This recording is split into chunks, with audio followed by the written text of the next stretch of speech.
Good afternoon and happy 4th of July. Early, one day early. And welcome to Kaiju July. Today we have for you an action theater. We have Godzilla -1 minus color. This is from 2024. Directed by Tashu Tashu Yakamada. Yakamada. And a lot of other names I can't pronounce for the cast. If you haven't seen Godzilla -1, well, you're in for a treat. This is a outstanding kaiju movie and outstanding Godzilla movie. Really is the YouTube Ronin. You know him as deleted scenes. Hello, how you doing, deleted scenes? Fair to partly cloudy. How about yourself, Bill? It's sunny here in Goodyear. I'm over in Goodyear. See, I'm in another place. Anyway, I'm over at my parents'. Right on. Anyway, we're gonna play this Godzilla -1. Is there anything you'd like to say about it? Hey, there's Curtis Shelby. Yes, Curtis Shelby is with us. We also have the Bird Woman of YouTube, Connie Cleary. Mm-hmm. We also have FKHC 2005, sometimes known as Tim, who's off of work today, so you can join us. Also, thank you for the $1 super chat. All right, yes. So today's movie is Godzilla -1 minus color. And even though I think there's absolutely nothing wrong with the original theatrical version, I kind of like this in black and white. So let me run over a few things before we start off the film. Of course, Godzilla -1 from 2023, released in certain areas in 2024. Listed as an action adventure drama, is rated PG-13. 2 hours and 4 minutes. A kamikaze pilot plagued by survivor's guilt seeks redemption when a giant monster he failed to kill is transformed by radiation from an atomic bomb and lays siege to post-war Japan. Written, directed by Takahashi Yamazaki, who also won the Oscar for the visual effects for this film. So this was in a lot of ways a one-man show. So and of the Godzilla films, if it's not, in my opinion, if it's not the best one, it certainly is the best one since the original 1954. Yes. So, this is absolutely. I enjoy the hell out of this film. I was back and forth between this and Oppenheimer for number one. It's kind of one of those. It's one of those deals where I watched the one, and I'll decide that was the best one that year, and then I'll watch the other, and then I'll decide that was the best one. And so. I'm going to be walking around for a few days going, yeah, this is the best movie of that year. But okay, so of course, I do want to remind everybody that we air this movie live. You will have to, if you are watching live, you can follow along on Cosme. The Cosme link should be at the top pinned to the top of both chats. There are YouTube guidelines in America that keep us from showing this film. If we were in certain areas in Europe, or if we were in India or something like that, it would be no problem. But but unfortunately we can't. So think of this as like a fan commentary. Yeah. Of the film. That's basically what we're doing. So enough of my yakking. Let's follow us over onto Cosme, and let's sit back, relax, and watch this fucking great kaiju movie, man. Yeah. And of course, after the movie will be the trivia segment from IMDb Pro. I have a page there. Check it out. So, oh, right. Of course, we are on YouTube. We are simulcasting on both Bill's channel and mine. So please hit the like, share out the stream. If you're new to our channel, subscribe. We do this show every week. This is Kaiju-Lai. We have a number of other films planned that we're going to talk about at the end of the show. And all right. So without further ado, -1. All right, here we go. So -1 minus color. Yeah. All right. Hello to Andrea Black.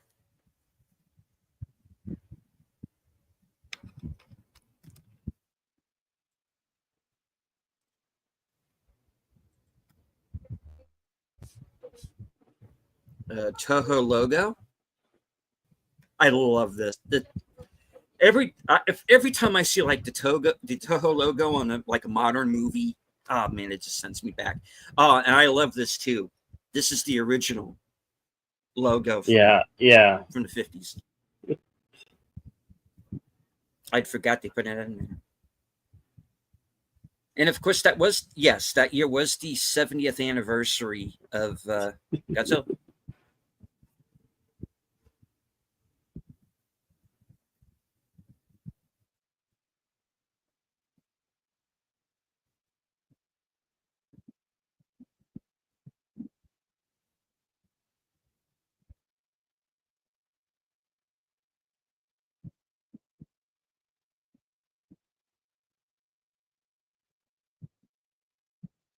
And let us know if there's any sound issues. I'm not hearing sound at the moment. No.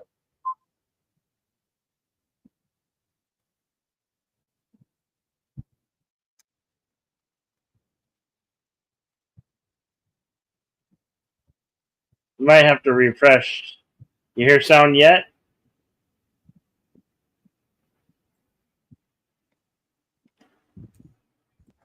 "1945 Odo Island Airfield, final days of World War II." The sound problem is on my end, so sorry about that, guys.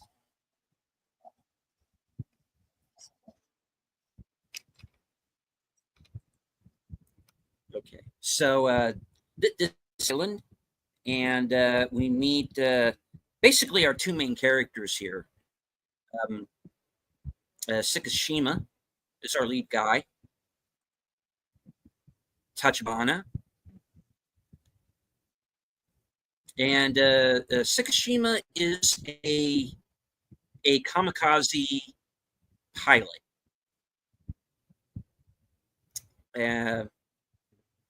As we see here, quite a skilled pilot, and he's supposed to be a kamikaze, but he has brought his plane in to get looked at.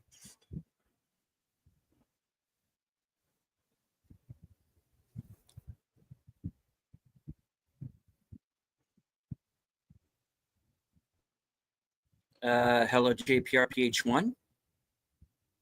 Hello, JPR PH1.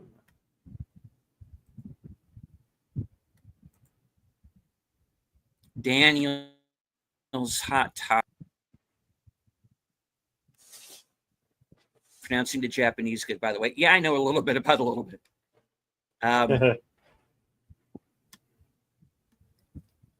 My father was at one point stationed in Okinawa when he was in the Air Force, so he knew a little bit about. He knew a lot about like Japanese culture and he knew some of the language. I picked up a little bit here and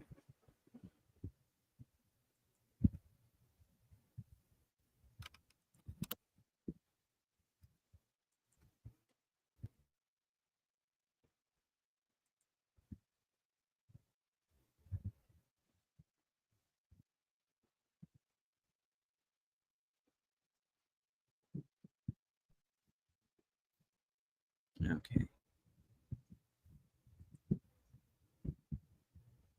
I think I got my sound up and running now.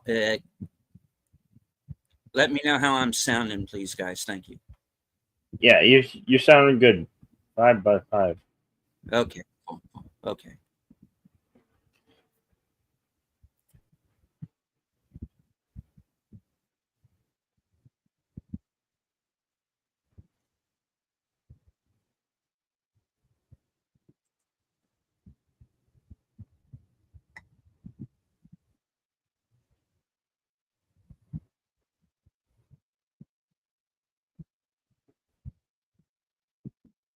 Oh, yeah.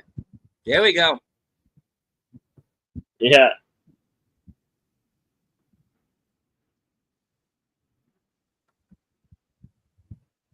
Obviously, he's much smaller at this point. This is Yeah. before he's been dosed. Yeah, this movie wastes no time getting you to Godzilla. he's he's basically the size of a T-Rex here. Yeah.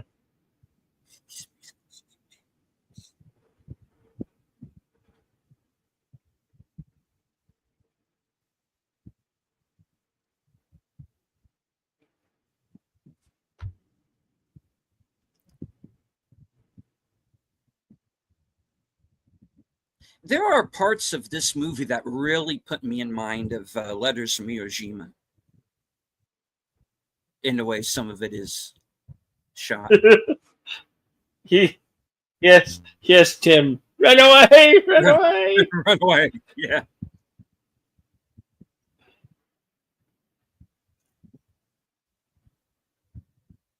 Because remember, those who had heard of Godzilla previous to this is just like a legend, a campfire tale. Now they're seeing it real.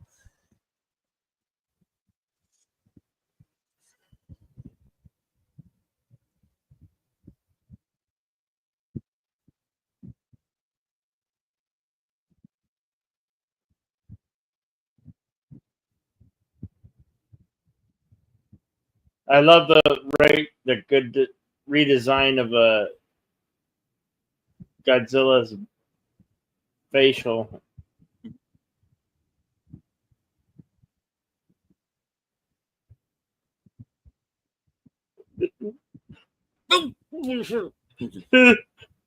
He's literally trying not to hurl. I'd be like, I need a new pair of shorts. Pants totally filled. Oh, that'll work. Oh.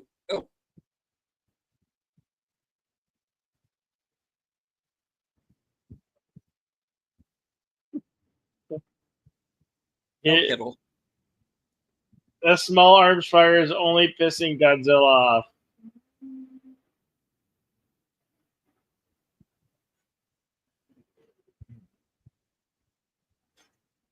Oh.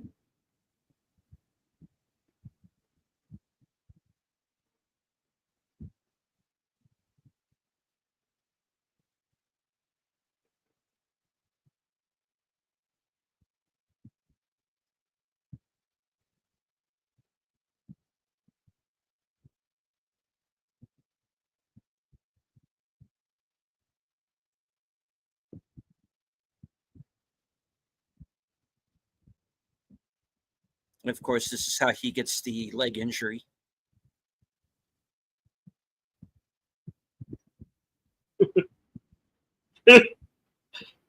He doesn't just need him. Godzilla throws him and hurls him.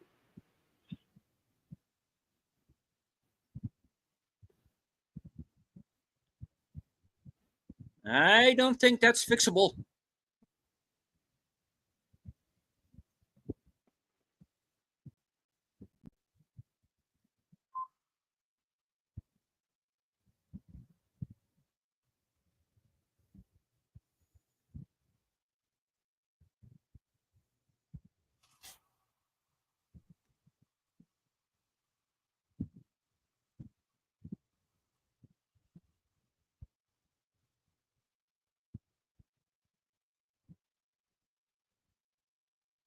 Maybe like, am I dead? Am I dead? Am I dead? Why am I? I'm not dead. Why am I not dead?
Yep.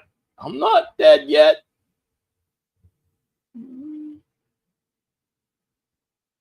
I'm mostly dead.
Of course, this is the neighbor has quite an arc throughout the film.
And hello to Susan Eckstein. Good to see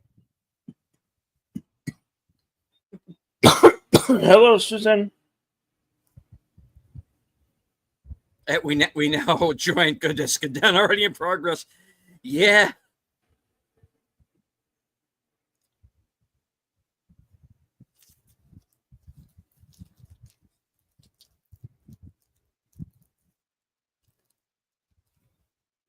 For those of you who are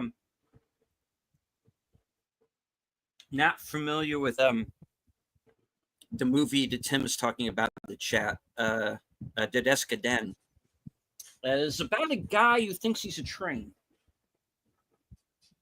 among other things that are going on in the plot.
You too, Susan. You have a good day and a good holiday. Be safe, everybody.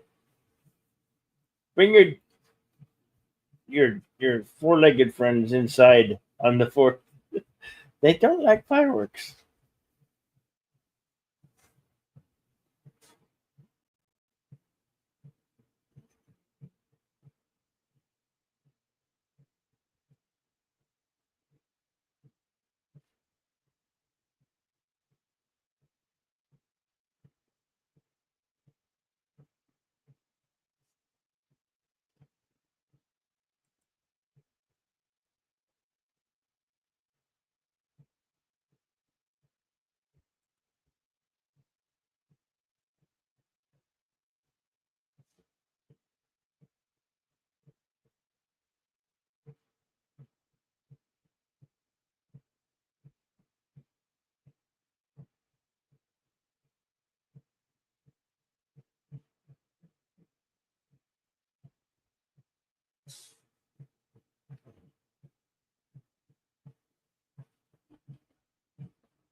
Nope.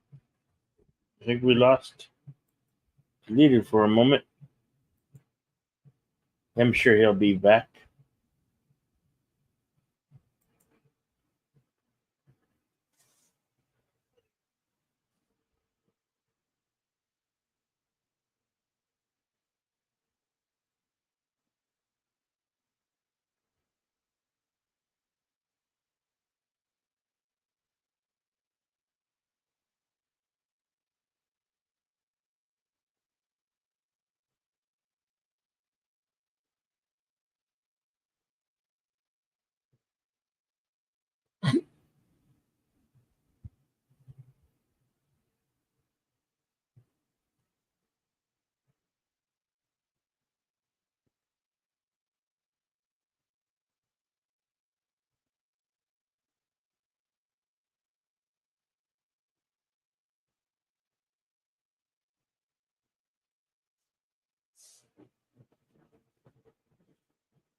Yes, Daniel. It would have been but a scratch to Godzilla.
We might need a bigger boat.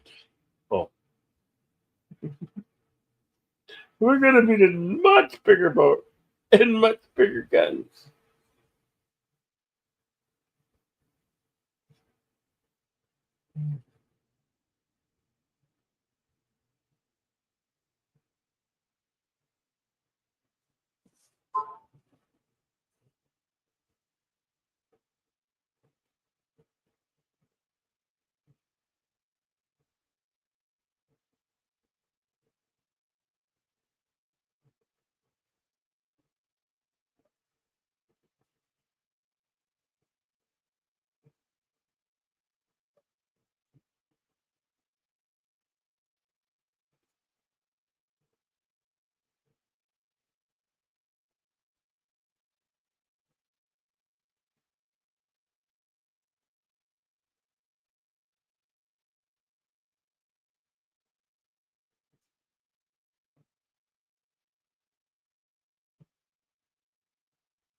You're wasting ammunition.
Oh, ground tremors.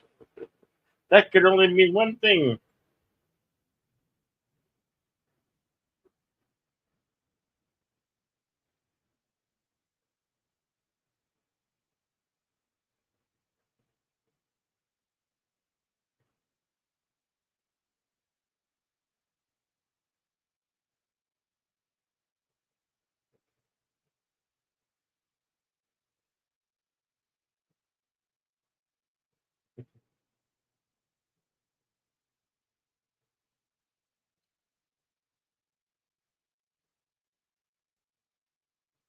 So that would be alarm. You wake up to Godzilla. Wake up, or I'm gonna stomp on you.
A little calming before the storm here.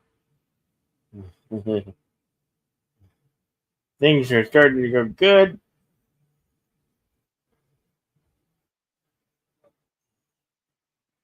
but they're fooling themselves.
So even the U.S. government involved, sinking of ships, 1947, after the war's over.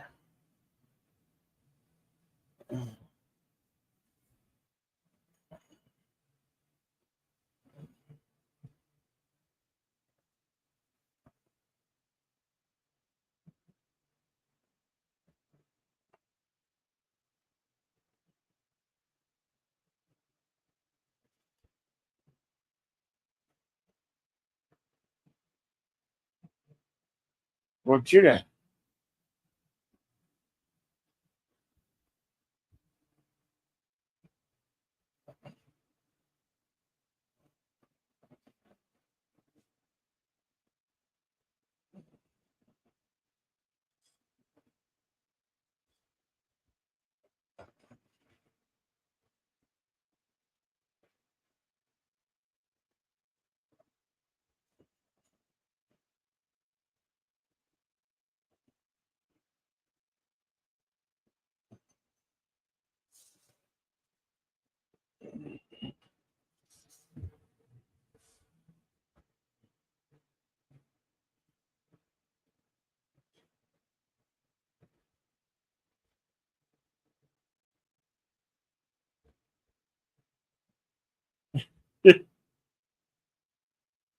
Oh,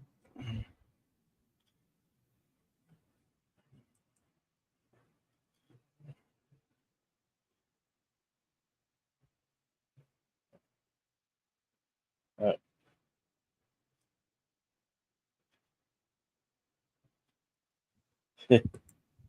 he's back. Hey, Big I was Al. not. Yes, hello to Big Al Presents.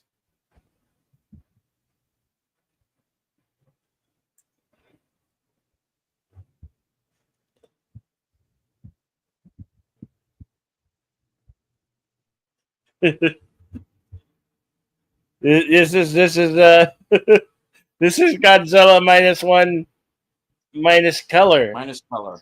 Yeah. Give it the old feel look to it.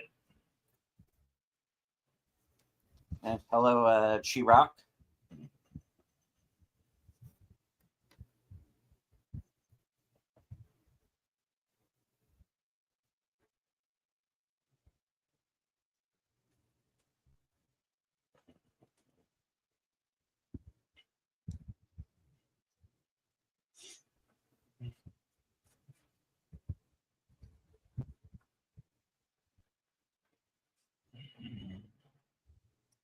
Could I get a quick timestamp, Bill?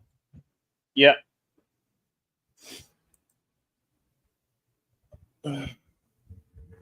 We're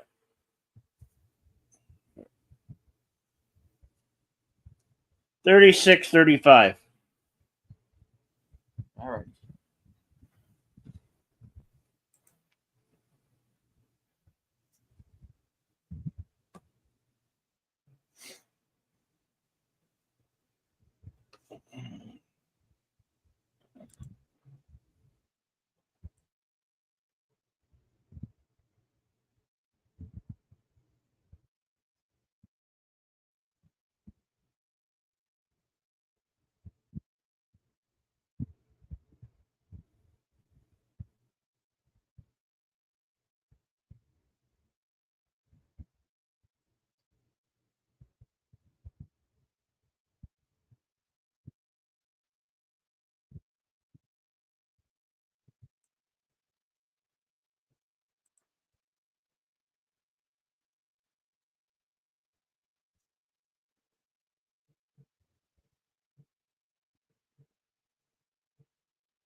We know what that means.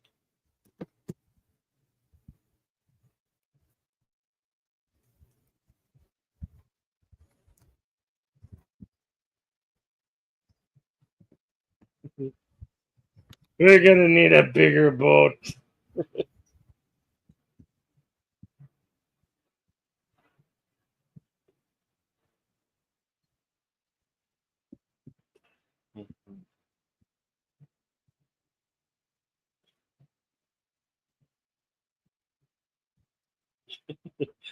Get ready for the big one. Yeah, it's mighty big.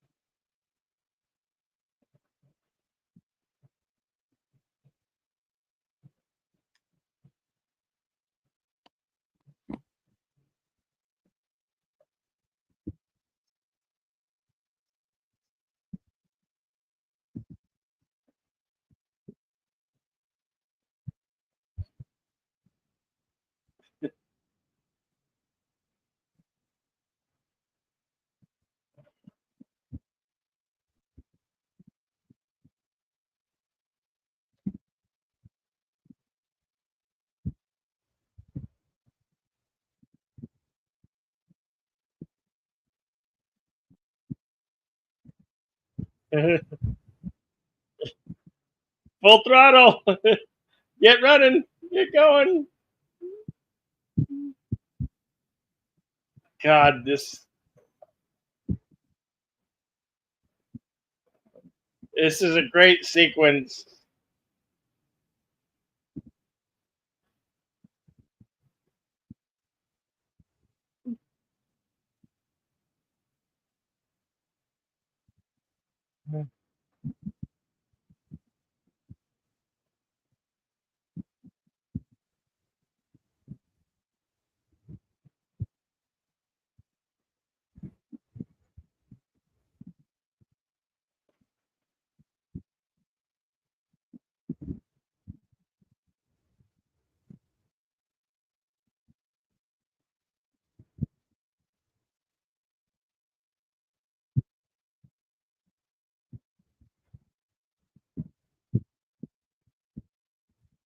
No, you pissed it off. You pissed him off.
He is pissed.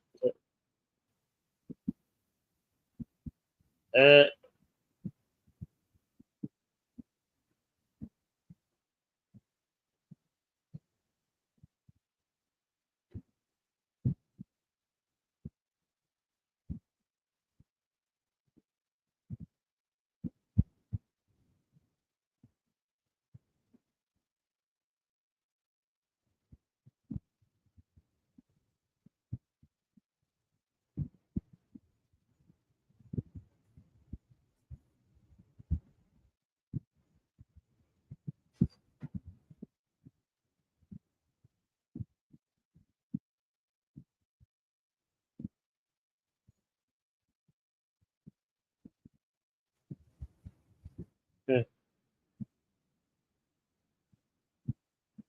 oh, now he's pissed.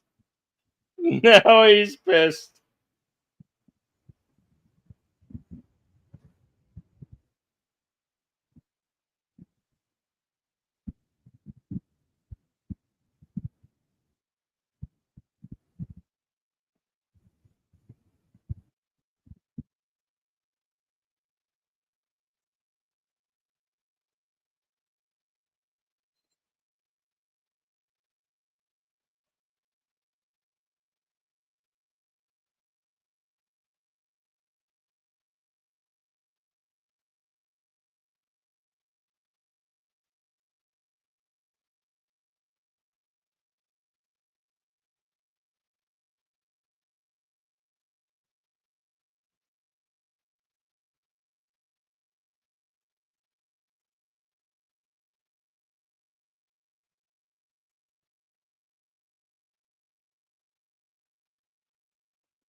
He's saying my battleship.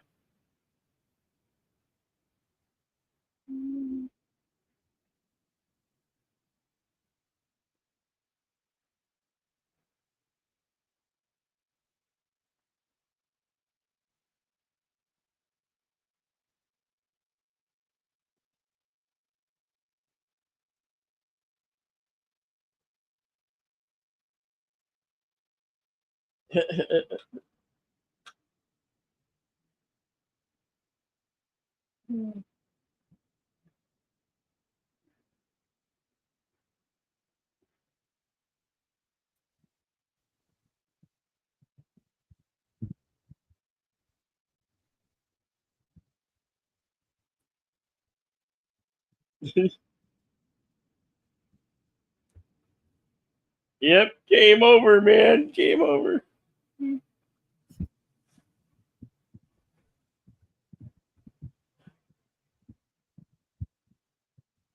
He got popped on the noggin.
All right. I am having an issue with my power cord. I might have to go offline here, guys, from time to time. Working on it. Let's see what happens. I'm sorry to hear that. Timestamp 48 minutes, 25 seconds.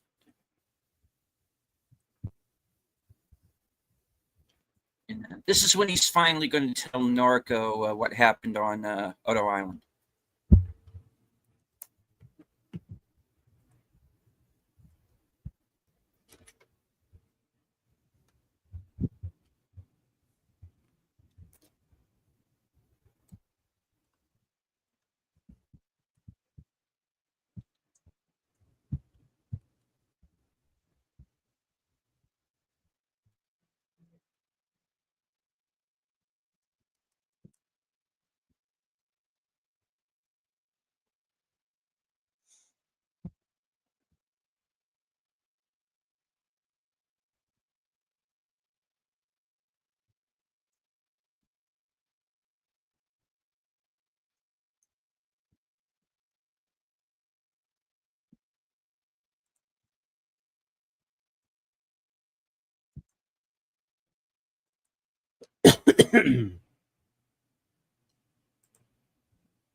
course, with these scenes, you're really getting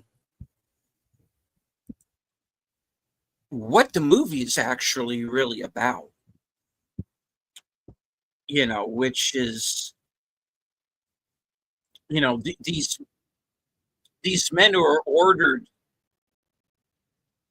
to die, basically, this entire generation who was meant to be sacrificed. But, they didn't all die. And these guys survived, and now they're being made to feel like they were, cowards or less than in some fashion for surviving.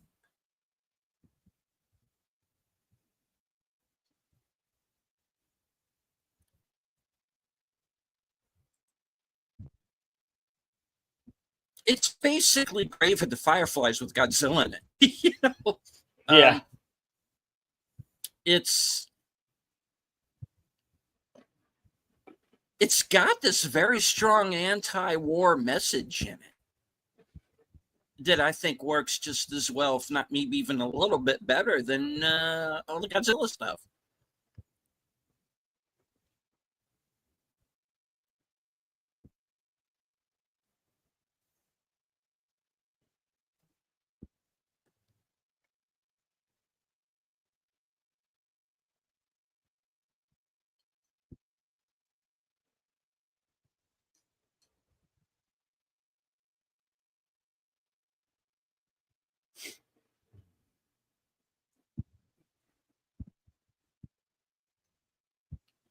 The air raid sirens. That's not good. Something's coming.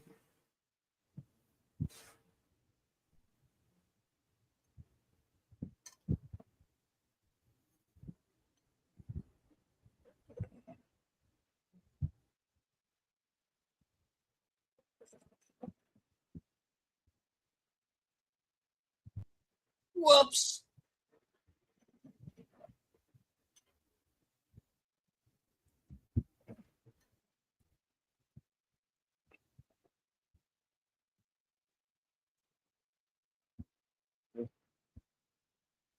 It's a white towel sale at Bloomingdale's. Oh,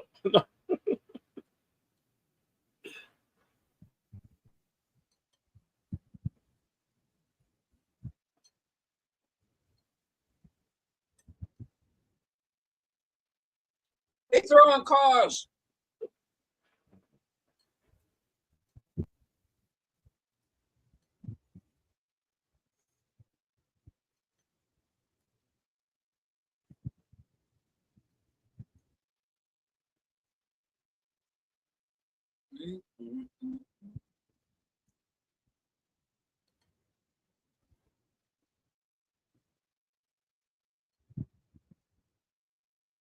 at about 50 meters high. And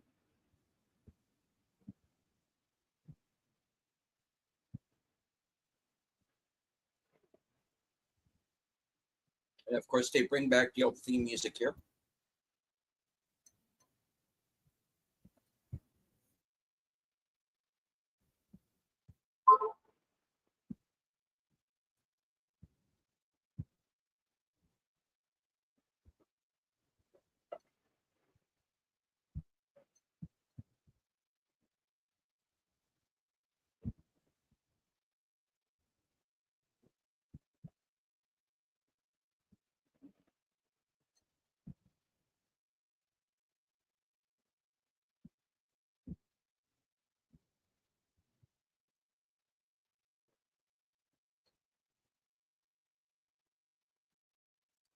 Hold on, life.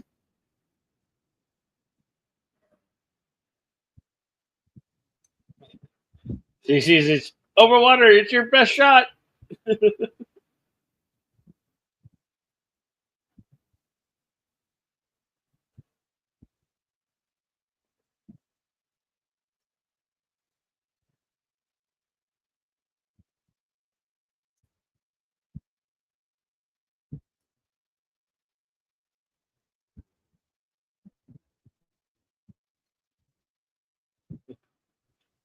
Uh, I think he heard you. Don't talk bad about Godzilla.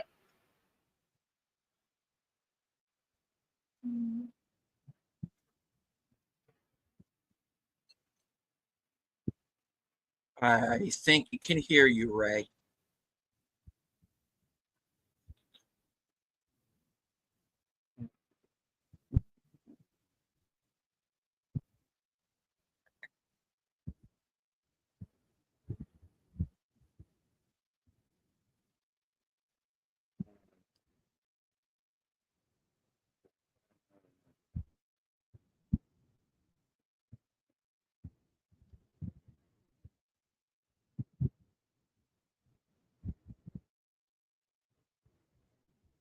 Great score.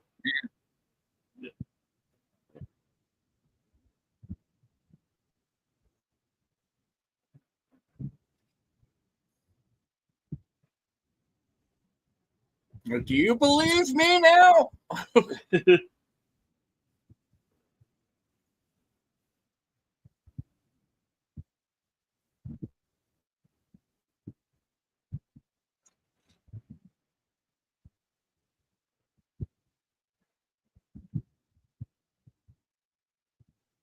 Send in the tank.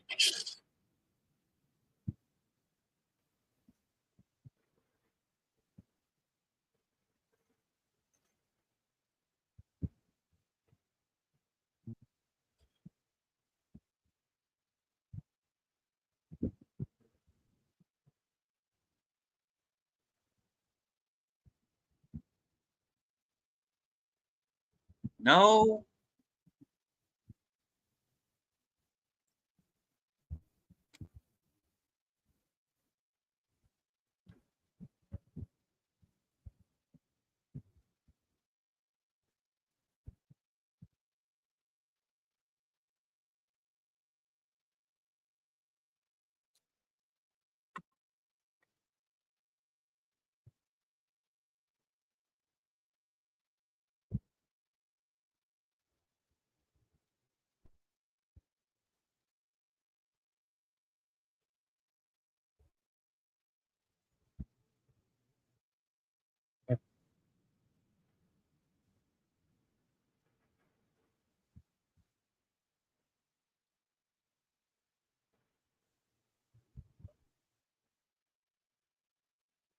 Hmm.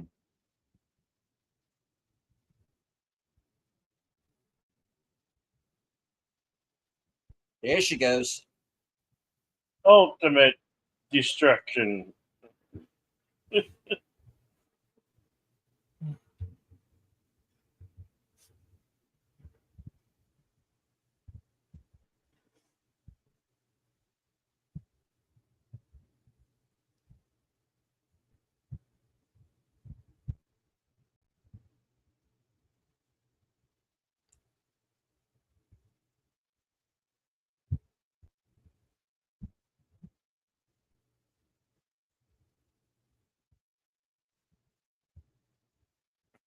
Oh yeah, yeah, a bad storm, right?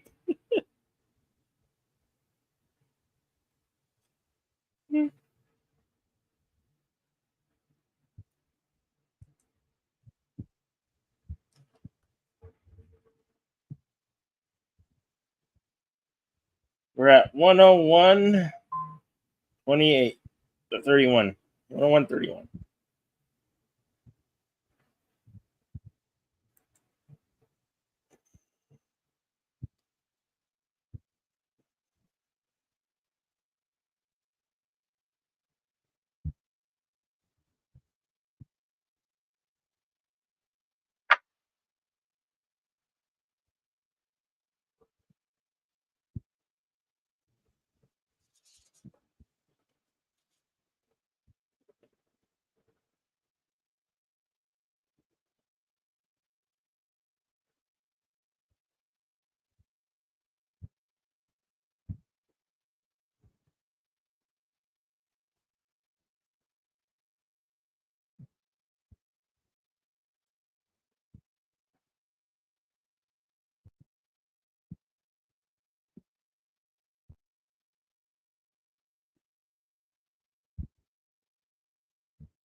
Is that a paper origami Godzilla?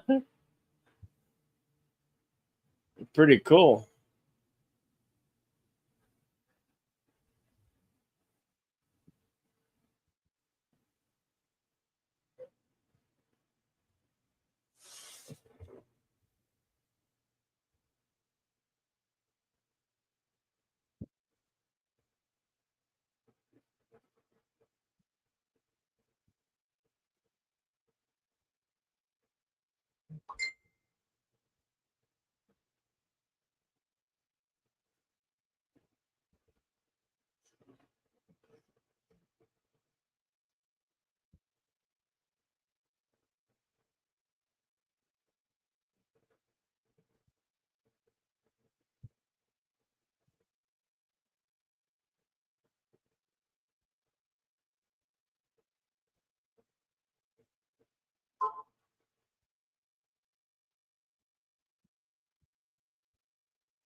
I gotta stop crying like a baby like that.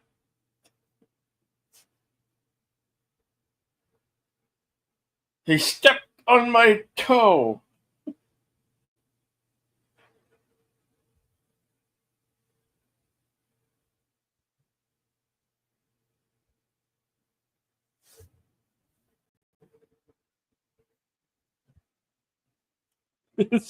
Suddenly, Gamera shows up.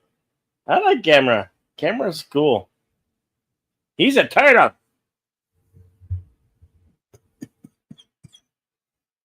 He's really made a turtle meat.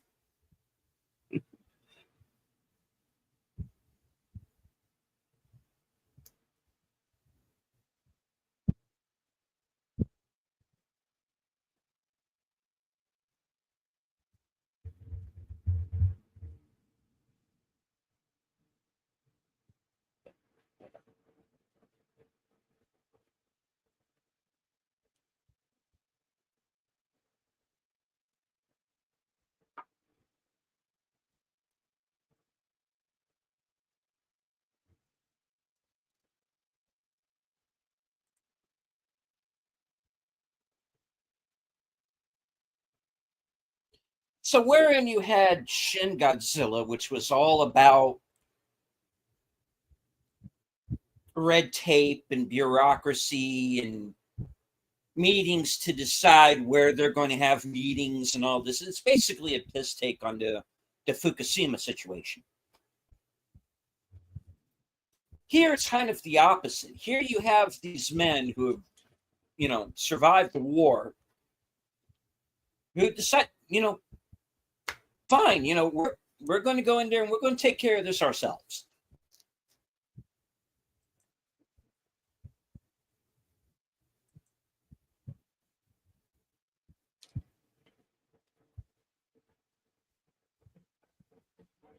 But as the title says, Godzilla -1.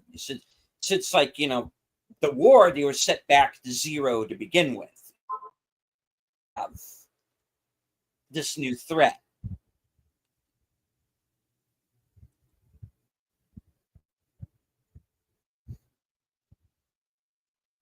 Oh, okay. I see, Tim. It's a Lego Godzilla. I thought it was a paper origami. That is impressive.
Welcome back.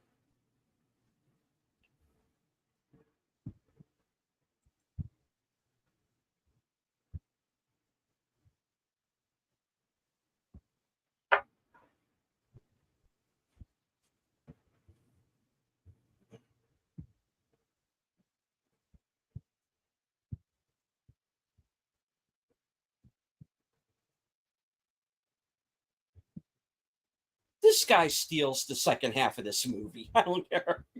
Yeah, he does.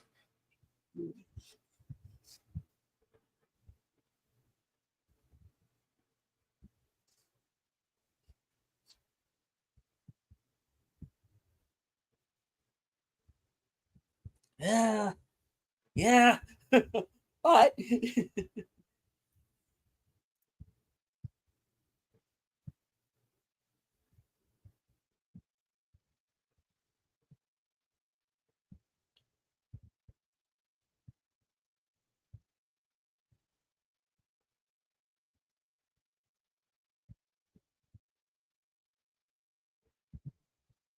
well, that makes sense.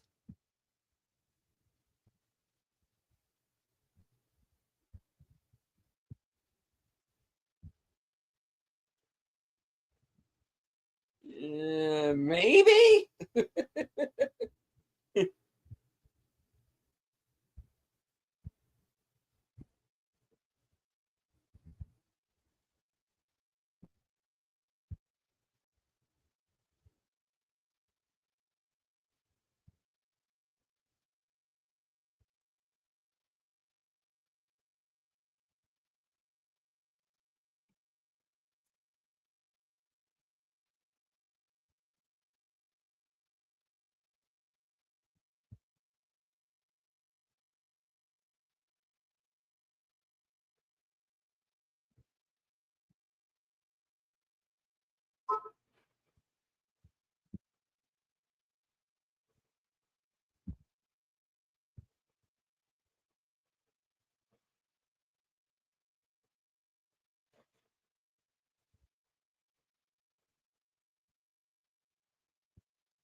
In fact, it may already be happening. Maybe it's already happening right now. Yeah.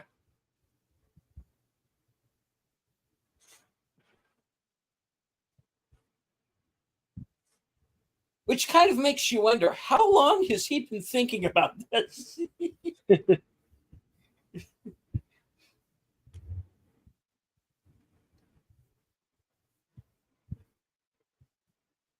It's almost like the second Godzilla shows up, he's like, I'm going to sink this bitch.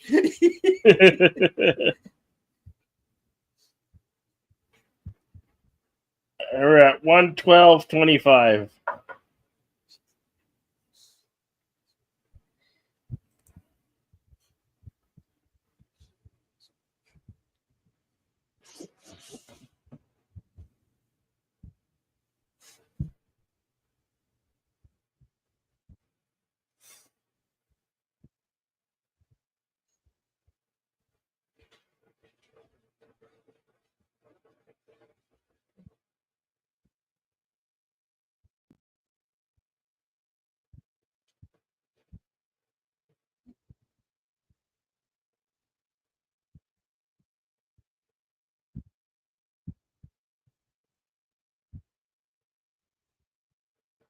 Yeah, that's kind of the one real problem I have with the movie, right? Is that the reason why the government that's given for the Japanese government and the United States to not step in is because you have this whole kind of post-war Cold War situation growing up, right? And I'm like, Yeah. I think I think everybody would stop for a giant lizard. This is me. I can be wrong. Yeah. I think the big honking lizard might make them think, maybe we'll just kind of, put that shit on pause, one thing at a time. This seems to be the more the more pressing threat.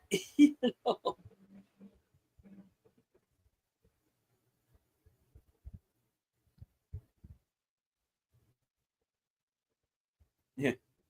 Yeah.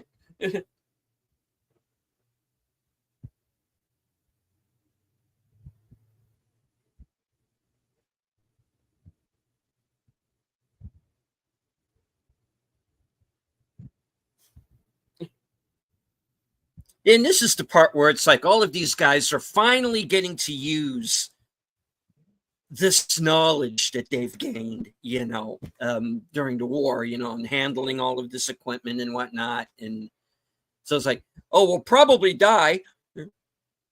Nah. Yeah. Yeah, all right.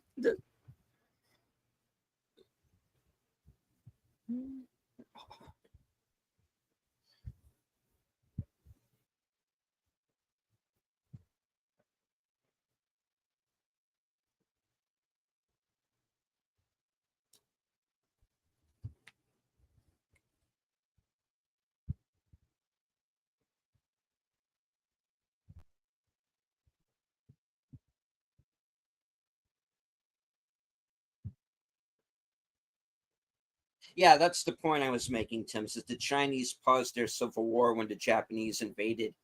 Why can't the USA and Russia? Yeah, that's my point. Yeah.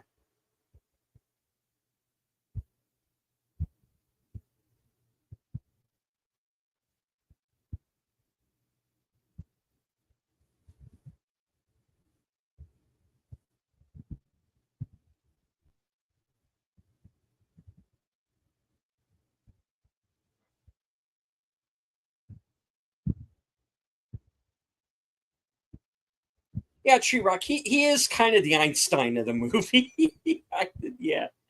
I gotta think the hair's probably a by design thing. I don't think there's anything in this movie that's by accident.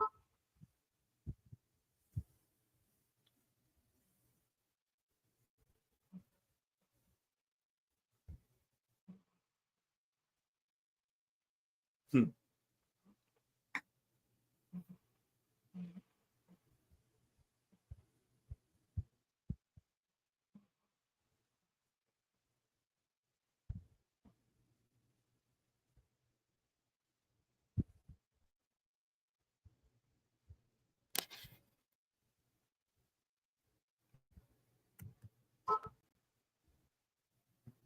Heat ray Schmeat made.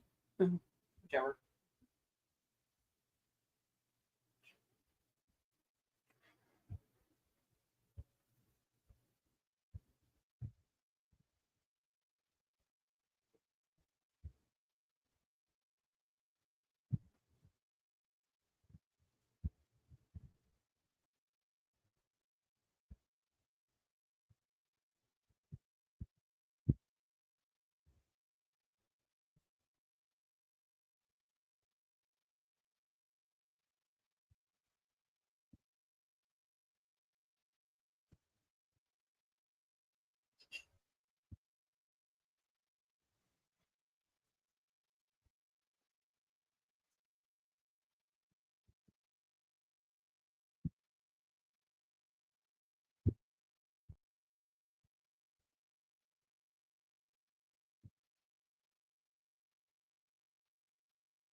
That's playing's pretty rad.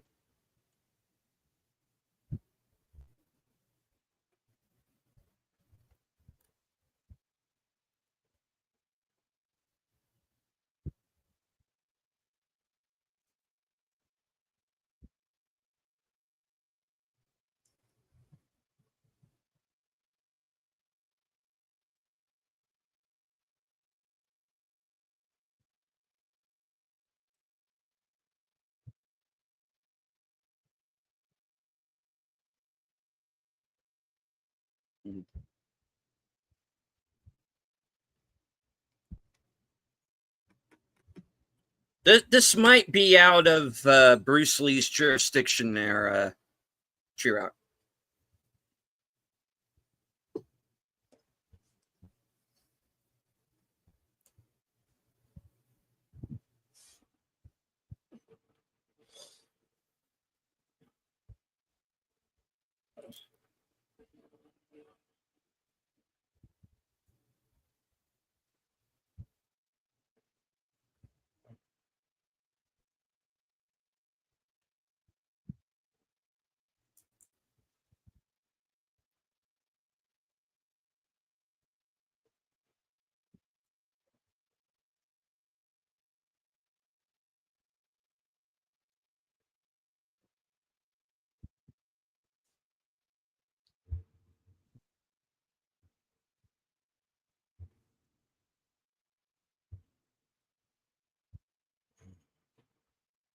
Hi, Kiva.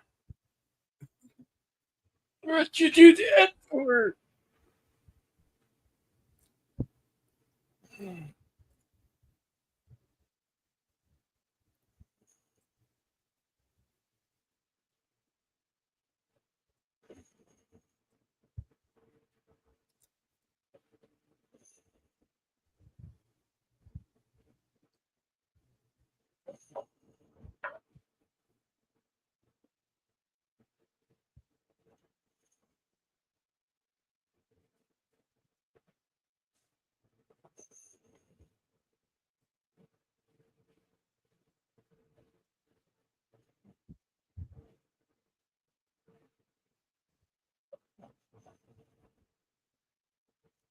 Yeah, how'd you know he wasn't going to straight up kill you?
We got to close the beaches.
Hey, hey, stop doing that.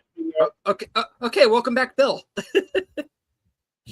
StreamYard. I didn't realize you were gone. Sorry.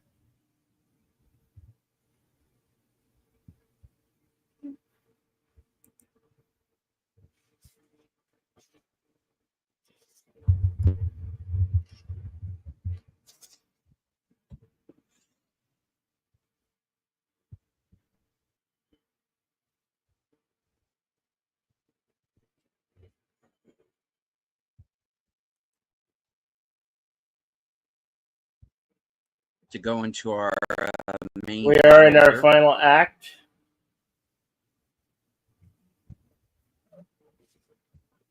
We're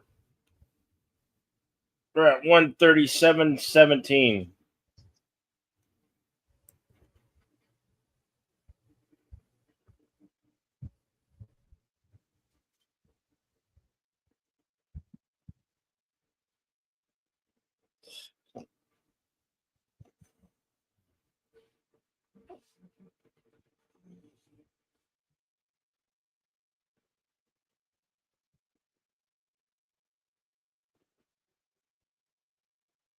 Incoming. Godzilla likes to throw things. It's not okay.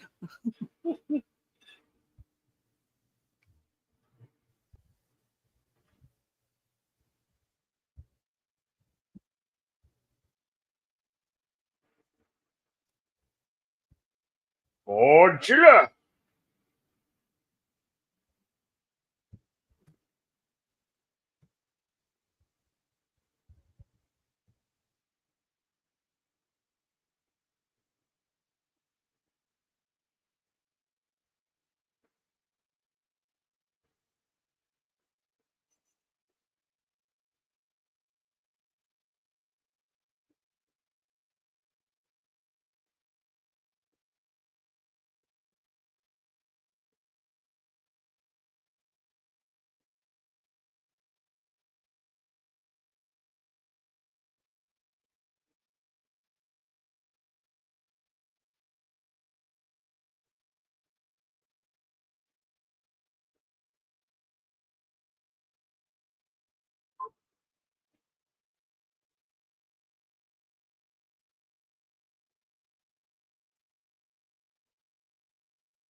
Boy, StreamYard's being a pain in the ass today.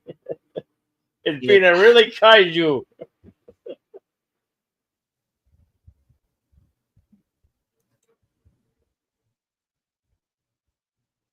GODZILLA.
He's ignoring me.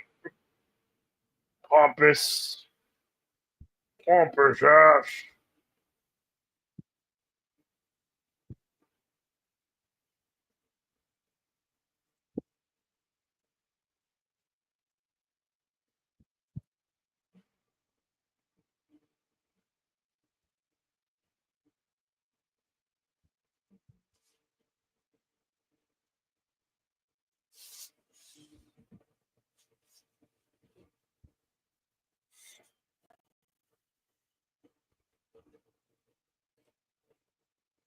Telegram.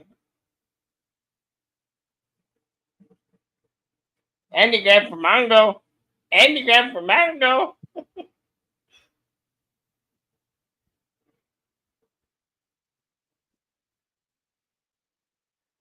Mango like candy.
Good to go. Go now.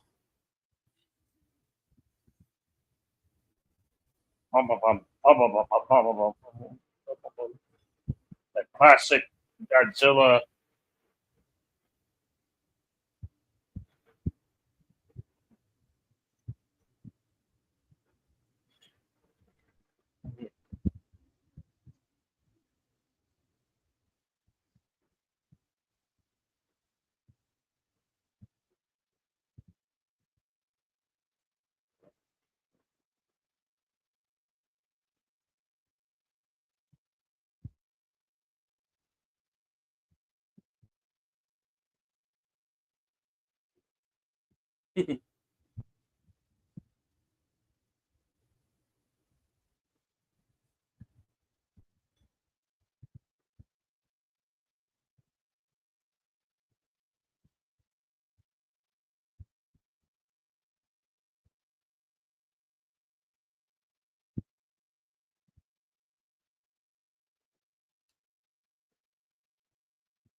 Don't let them. Don't let them breathe. Or why do you sound like they're hawking a big loogie? Huh?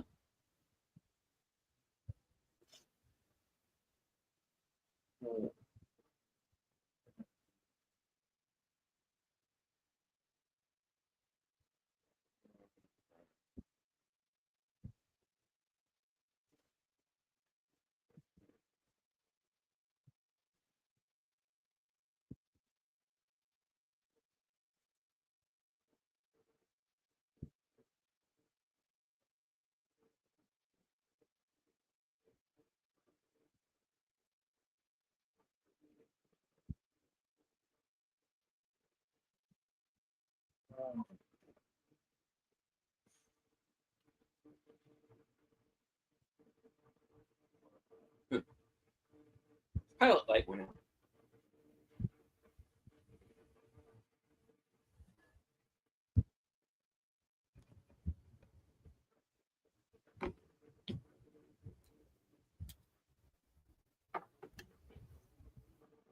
Yeah. Move to Plan B.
Godzilla.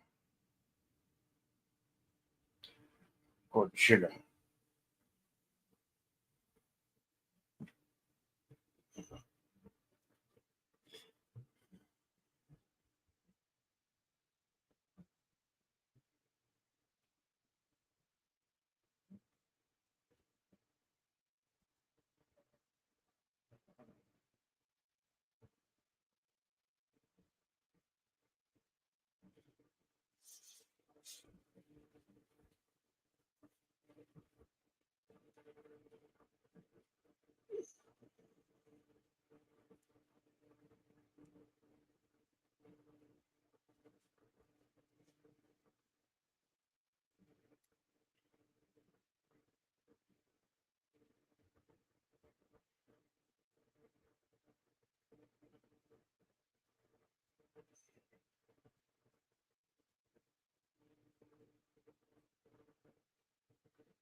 You keep hitting me, Mom.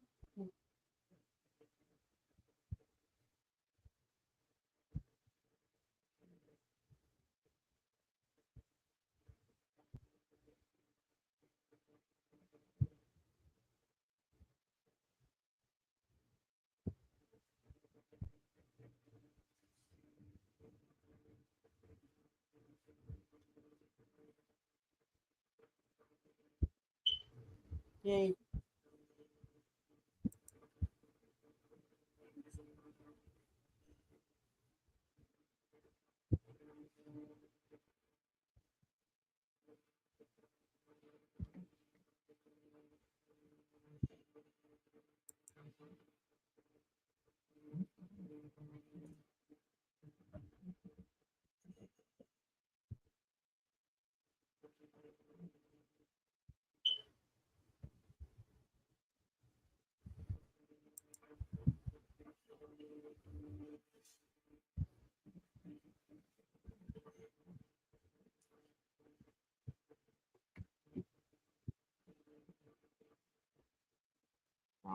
Is it over yet?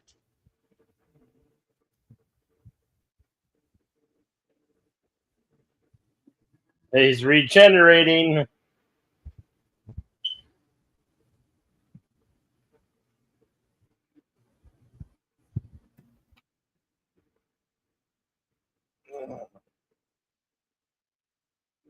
Godzilla.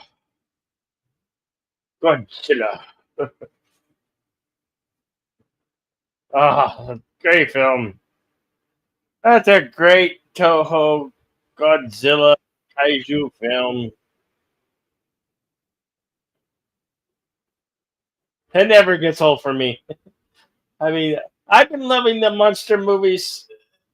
You know, Godzilla's made me love monsters, and it's like I can imagine a world without a Godzilla. Without a Godzilla, without a kaiju. That was Godzilla -1 minus color.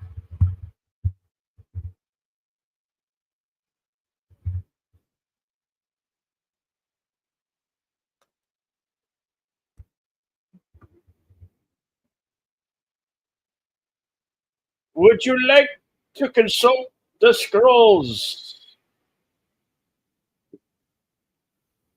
I would. Okay. All right. Godzilla -1 was released December 1st, 2023. estimated budget of $15 million, going on to gross $114 million worldwide. Won the Oscar for visual effects.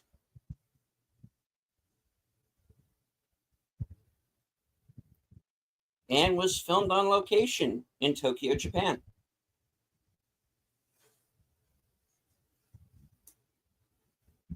All right, on to the trivia. Toho announced this film on November 3rd, 2022, and released it a year later, November 3rd, 2023. November 3rd is the anniversary of the original film, with Toho beginning to market it as Godzilla Day. Release of the film also coincided with a new 4K restoration of the original Godzilla films from Toho's Tojin Film Lab. The same month saw Toho shut down the Tojin Film Lab, threatening the destruction of 20,000 pieces of film, TV, anime, commercials, company introduction videos, etc. From the 1970s to 2000s, due to Japanese copyright law, unless the original owners collected the negatives. According to the Tojin website, these works were where the owners could not be contacted were saved at the Toho archive.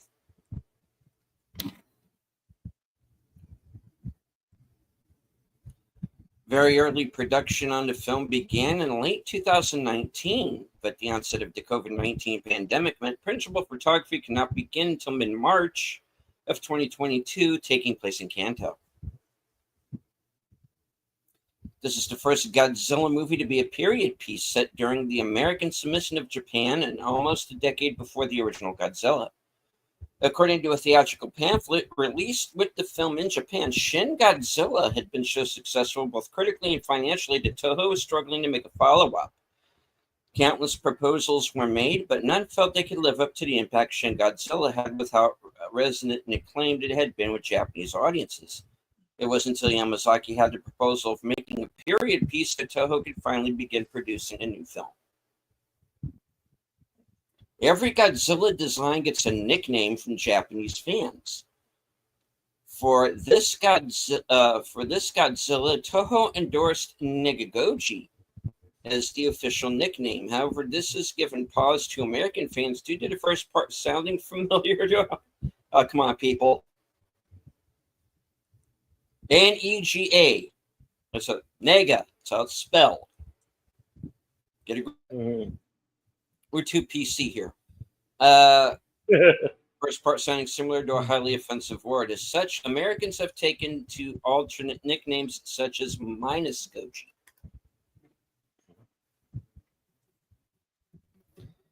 Godzilla's appearance in the film is closely based on the design seen in the 2021 CGI short film that accompanied Godzilla the Ride amusement park attraction in the city of Tokorozawa.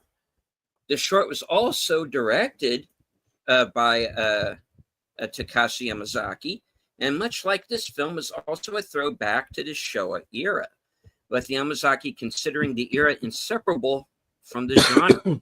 Yamazaki would reuse that design with a few alterations on the proportions for this film.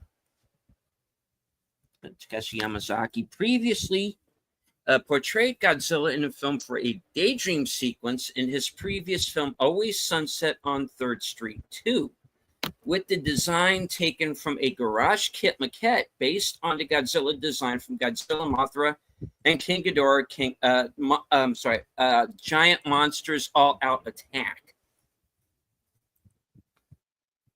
Like this film, it's also set in a Showa period between 1926 and 1989 instead of the present. Yamazaki cited Godzilla, Mothra, King Ghidorah, Giant Monsters All-Out Attack. Damn, that's a long title. Directed by yeah, that is. Kaneko as his personal favorite Godzilla movie. Prior to the film's release, Yamazaki showed... sorry, hold on. Got to fix something in the background here. All right.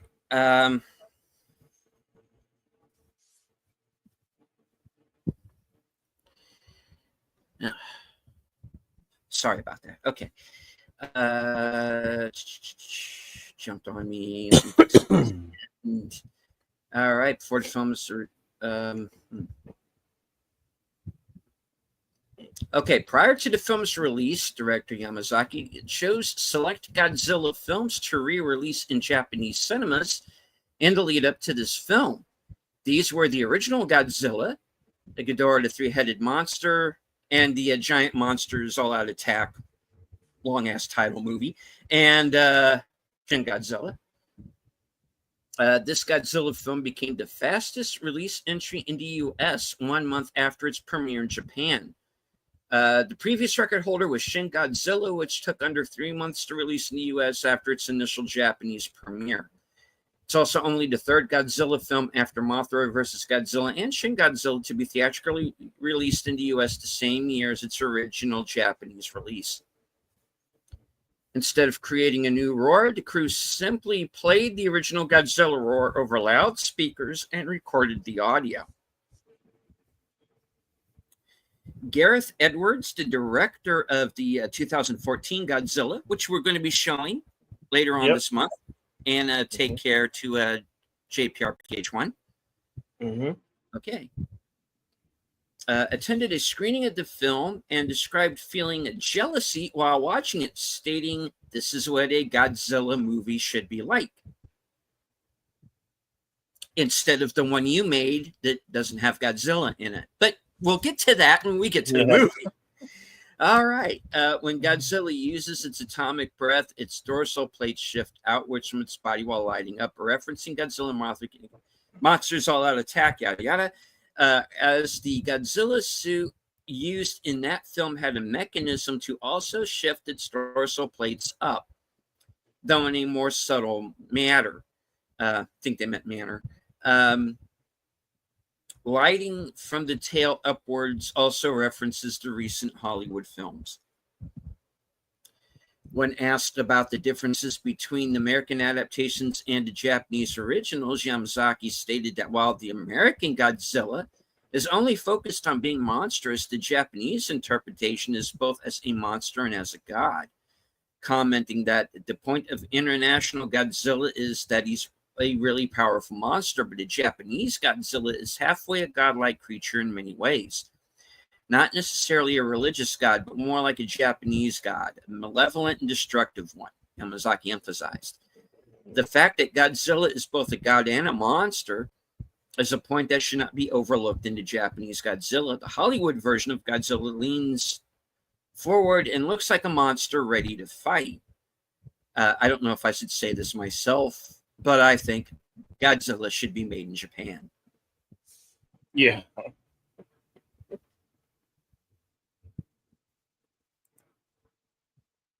He's not wrong.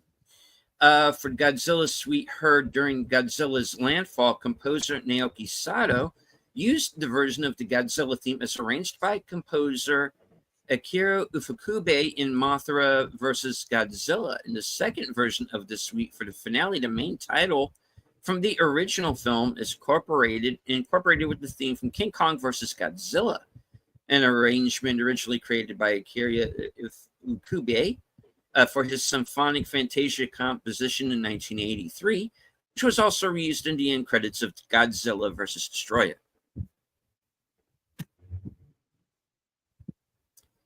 Early production on the film was impacted by the pandemic.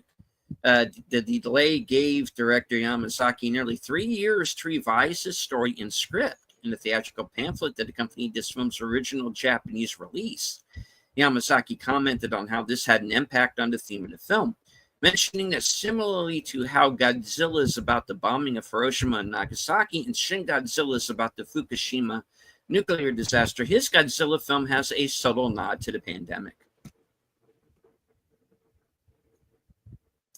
According to director Yamazaki, his Godzilla includes uniquely Japanese aspects, mentioning there is a concept in Japan called Tatragami, spirits that bring calamity. These are good gods. There are good gods and there are bad gods. Godzilla is half monster, but it's also half god.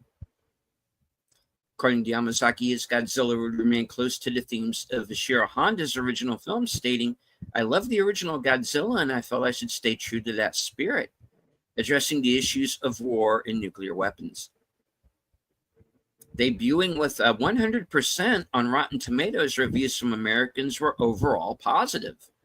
Although some criticized and complained about the lack of Godzilla's screen time, when the first negative review was posted, Yamazaki simply treated in response, "Finally, LOL." All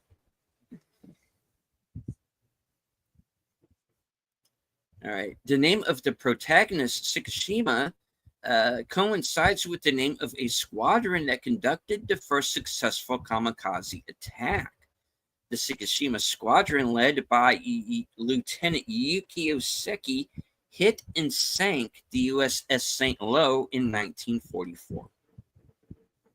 The character of Tachibana shares the surname with the main protagonists of Godzilla, Mothra, King Ghidorah, Giant Monsters All Out Attack. The ability of Godzilla's atomic breath to create a nuclear blast is taken from the same film.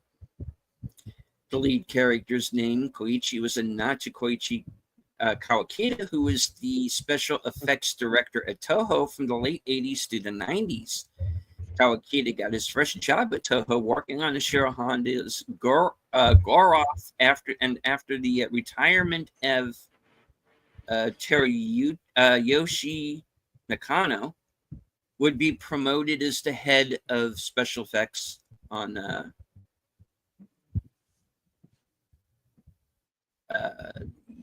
versus a bunch of Japanese, I don't know. And yeah, moving on. The look of this Godzilla, though done with CGI, was meant to be reminiscent of the classic suitmation technique, with the posture more upright rather than leaning forward.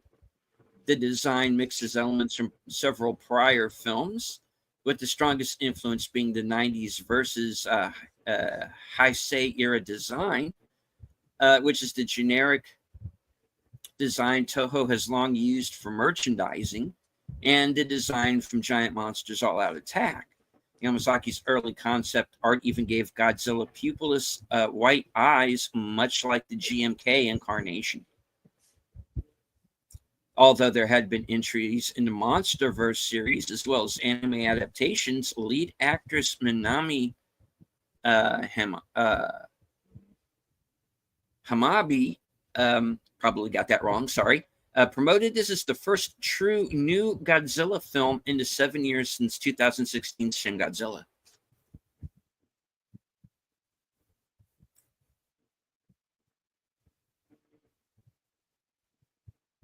Okay.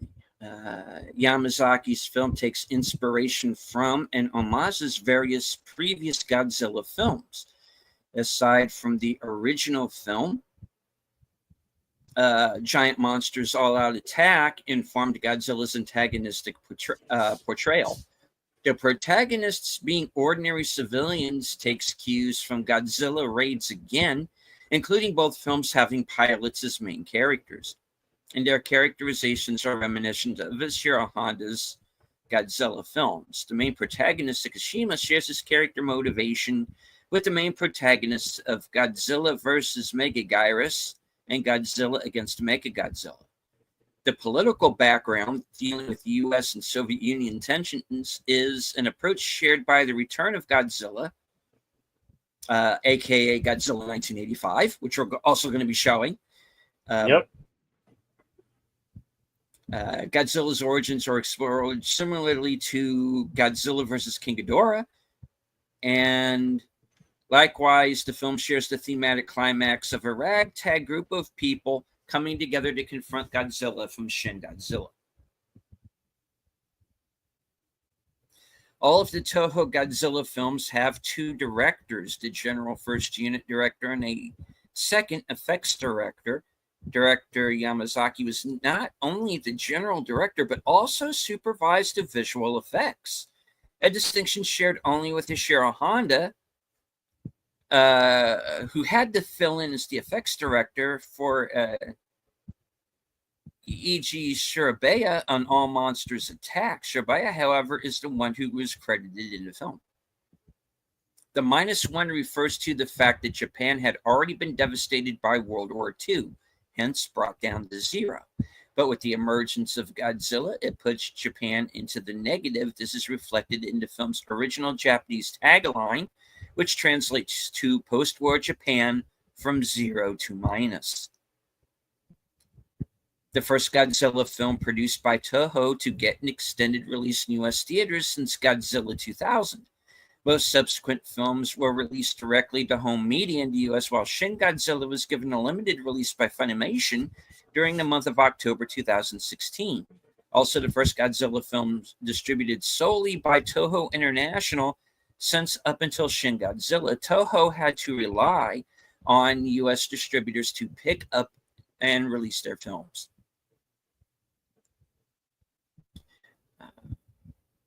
Grossed $11.4 million in North America in its opening weekend, more than any other Japanese live-action film. It's also the second most for any non-English live-action film after Hero, was $17.8 million.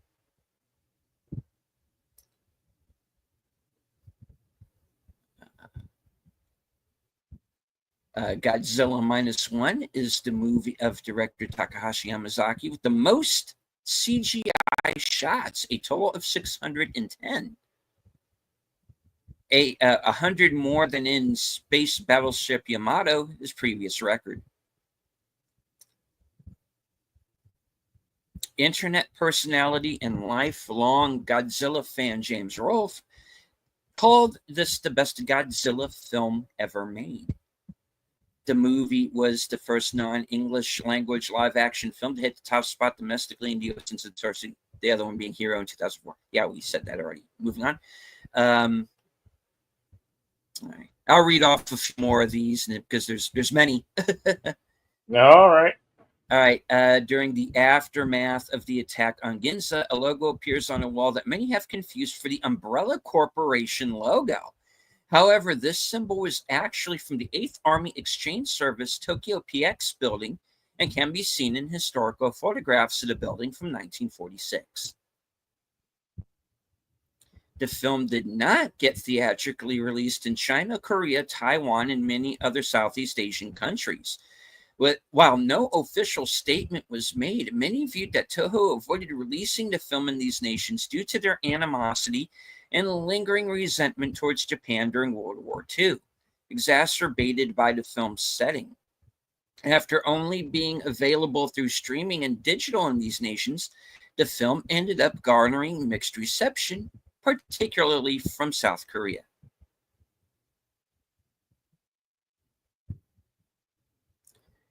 In an article on Variety's website dated December 10th, 2023, Godzilla -1 had a box office total of $25.3 million, making it the highest grossing Japanese live-action movie in North American history. It's also believed, though not cited in the article, that having both Godzilla -1 and The Boy and the Heron as the third and first highest grossing films on the weekend of December 9th, is the first time that two Japanese movies reached the top 5 during the same weekend in North American box office history.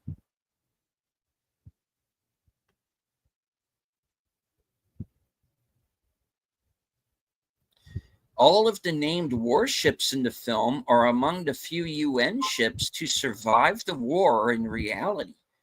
This includes the Takao-class heavy cruiser Takao, a Kiguru-class destroyer Yukikaze, the Akatsuki-class destroyer Hibiki, the Menkaze-class destroyer Yukazi, Matsu-class destroyer Kiyaki, and a Sokuten-class mine layer Katashima.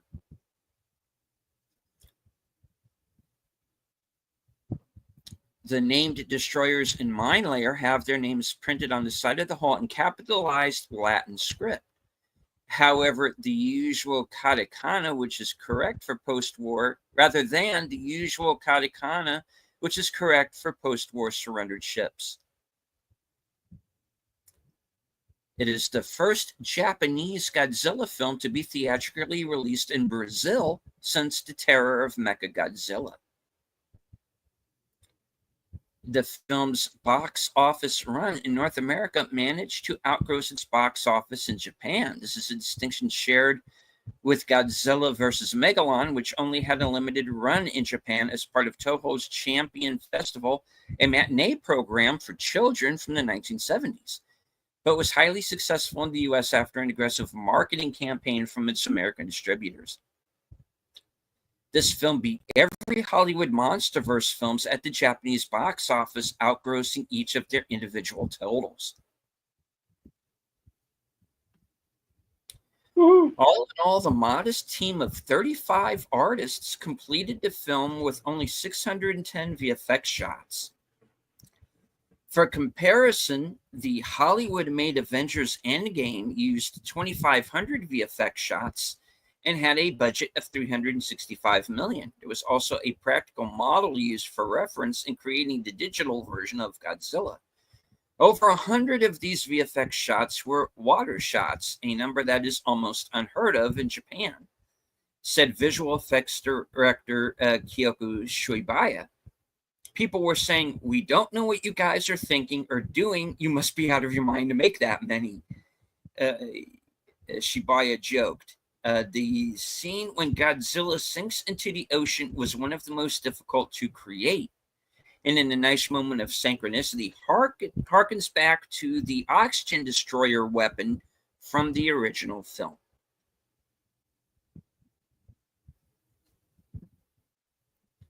There was much speculation on the film's budget, with $15 million being a popularly reported figure until being disproved by the director. The final budget was actually 1.5 billion yen, the same as Toho's prior installment, Shin Godzilla. However, current exchange rates, which lowered the value of the yen, meant this was only around 10 million in US dollars. Both were still cheaper than Godzilla Final Wars, which remains as Toho's most expensive Godzilla film, costing 1.9 billion yen. The second non-English language film nominated for the Academy Award for Best Visual Effects after All Quiet on the Western Front. Godzilla is the first one to win. The first Godzilla film to win or be nominated for an Academy Award, in this case for Best Visual Effects. Godzilla, and Godzilla vs. King Kong were all on the short list for the same award, but didn't make the cut. Oh. Included among Letterboxd's top 250 horror films. After releasing, it was rated among Letterboxd official top 250 narrative feature films for 4 weeks. The third highest grossing non-English language film at the domestic box office after Crouching Tiger, Hidden Dragon, and Life is Beautiful. Takashi Yamazaki met Steven Spielberg, who told him that he saw the film 3 times. According to Yamazaki, Spielberg first saw it at home, then went to see it 2 more times in theaters. Yamazaki compared this to being praised by God, since Spielberg was one of his greatest inspirations. Coincidentally, Spielberg himself, also a longtime admirer of the original Godzilla, also citing it among one of his own influences. Yamazaki and his team used the best CG available to make Godzilla look as photoreal as possible. We were able to increase the resolution of the scales, for example, and make them feel really, really sharp to give it this aggressive texture, he said of Godzilla's new look.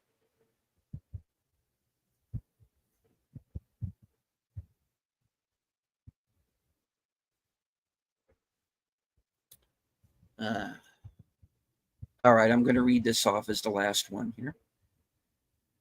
In interviews, Yamazaki mentioned becoming a lifelong Godzilla fan after seeing Ghidorah the Three-Headed Monster.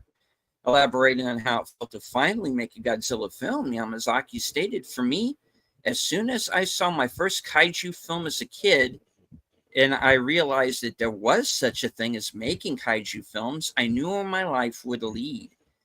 It's been over 50 years on that path, and I do feel it's been satisfied. I gave a lot. So perhaps I gave more than a little piece of myself. I gave a large part of myself. I have a big hole in my heart, and it's like, oh, it's people who have made Godzilla movies who are left with this feeling. Well, I don't anticipate any of this, but after the movie is done, when it's out in the world, I feel this little empty place. All right. There's many more. You can check out the trivia on IMDb Pro. Cool. The scrolls are closed.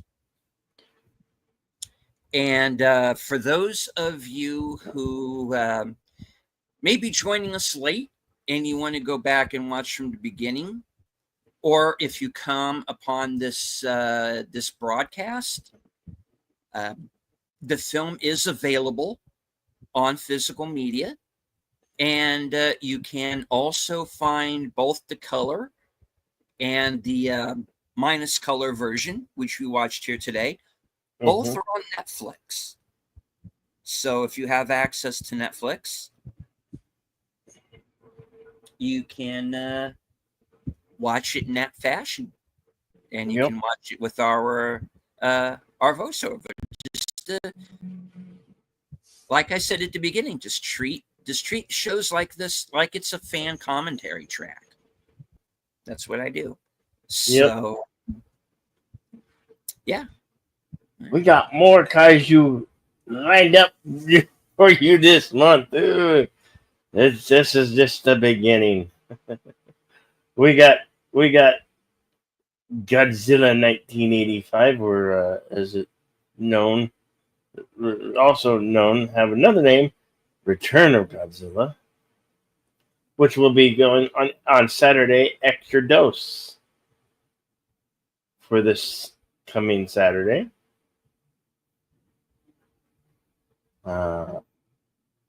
Then the following week we have was it Kong Skull Island?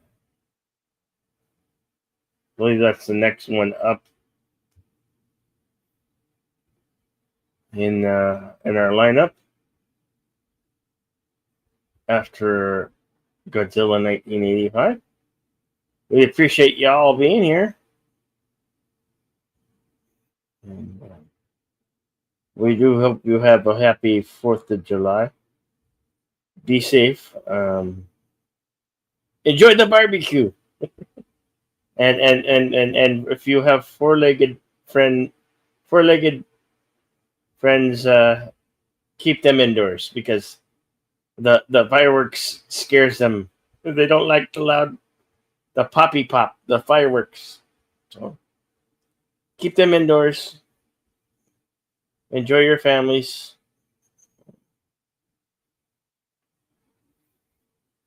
I'll just say, with that note, be excellent to one another. Party on. And we can't wait to see you on the next one. Coming Saturday. Extra Dose. Godzilla 1985.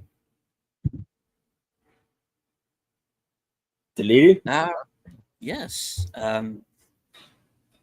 Once again, a happy 4th of July to everyone. I know we had at one point over 50 people watching the broadcast. So thank you all very much for everyone who is watching. You don't have to engage with the chat, just as long as you enjoy the show. Hit the like, share out the stream, subscribe to our channels, all of that good stuff. I want to thank everyone who joined us here in the chat. Tim, Curtis, Connie, JP, Big Al Presents, Daniel's Hot Topics. I know we had Tune the News, who I didn't see come in. Sorry, good to see you. All right. Also, I know we had Andrea Black in the Cosme chat. Want to thank Connie for the member chat. Mm-hmm. And, of course, Tim for leaving the super chat at the beginning of the show.